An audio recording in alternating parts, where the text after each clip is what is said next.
From an Oscar-winning film which captured the essence of an era to pictures made in his garage with a cast of amateurs, the output of director Ken Russell, who's died aged 84, varied hugely in quality but was never bland.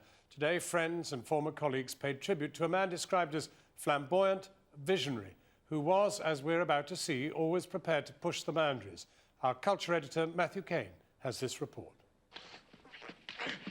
It was scenes like this which earned Ken Russell notoriety in the late 60s and 70s. Naked men, you know, weren't seen wrestling in films in 1965. That was way ahead of its time, wasn't it? To get that through into some countries now, they have women wrestling in mud and all that, don't they? I don't know. I haven't been to those countries. Where are they? Born in Southampton in 1927, Ken Russell worked as a merchant seaman and then a dancer before joining the BBC's arts department. He went on to direct 32 documentaries, including this celebrated film on Elgar, the first documentary to use dramatisations.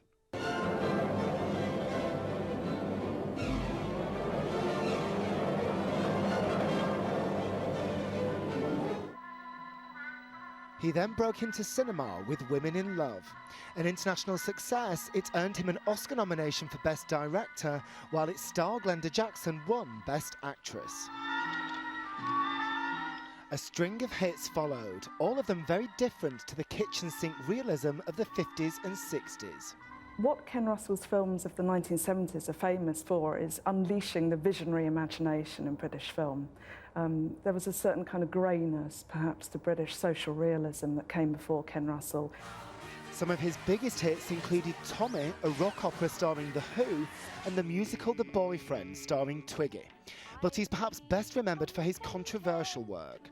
The Devils had to be heavily edited because of its scenes of graphic sex and violence, including one sequence in which sex-crazed nuns assault a statue of Jesus Christ. Yeah, he upset people, but that was part of his extravagance, his madness, and, you know, he was brave, he was never boring.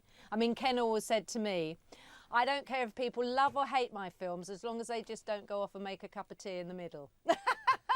Ken Russell revelled in his reputation as a colourful eccentric.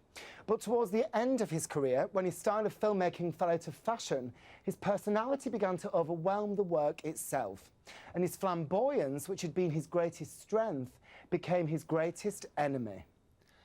Later films like The Fall of the Louse of Usher had low production values and earned the derision of the critics.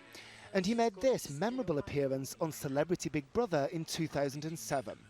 For many, Ken Russell's flamboyance undermined our understanding of his contribution to British cinema, and he didn't receive the recognition he deserved. And that's all, folks. Bye! Well, I think Ken will be remembered as a nutter. That's very good, you know. We need nutters in the movie industry. We don't want people who look like bank clerks or, you know, Ken was a nutter. And he did what he wanted while he was allowed to. Ken Russell died in hospital yesterday after a series of strokes. Glenda Jackson, the star of Women in Love, told us he was a genius. To work with him was a unique and wonderful experience. He was warm, loving, and intensely and passionately human. Well, now joining us now is the film director and producer Don Boyd, who was a friend and collaborator of Ken Russell's. I mean, it was a varied oeuvre, wasn't it? Very varied, but that's what made it so fascinating and exciting to watch. It started with music. I mean, was music a passion? A complete passion. He was the only man I know that could listen to 4 versions of a symphony and know the differences between them in the way they were recorded and conducted. And he could quote them specifically, bar by bar. Amazing. I mean, he went for a cascade of composers. I mean, Elgar, Delius? Delius, his film about Delius was his favourite film. They were usually quirky characters. And his film about Strauss, Richard Strauss, was controversial in the extreme because it dealt with the whole business about anti-Semitism linked in with Strauss's music. But that, in a way, is the oddity, isn't it? He would pick away at a character and find something really quite odd about him and then go for it. Yeah, the interesting thing about Ken is that I don't really think he was a traditional nutter. He was actually a highly intelligent man who would like to find something that would absorb people that they hadn't thought of. And he'd like to confront in that way. And some of his more moving sequences are as moving as anything that's been produced in cinema, quite apart from the mad ones like The Devils. But then, moving off the sort of high intellectual territory onto what is still intellectual, Women in Love, but was a sexy film, let's face it. Even in the 60s, it was romping around in the nude in front of the fireplace. It was quite something. Well, it's quite interesting. I think Ken benefited from the revolution that occurred during the 60s.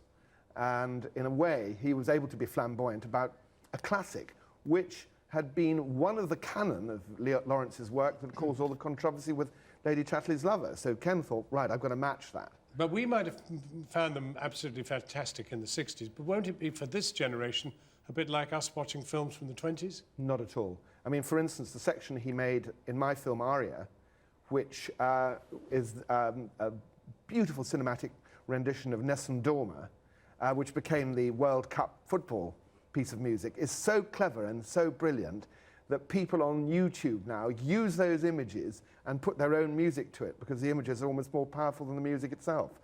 That's genius. What about the stuff in the garden shed at the end? I mean, was that... perhaps Michael Winner... Well, no mean nutter himself. I mean, that's not a libel, by the way.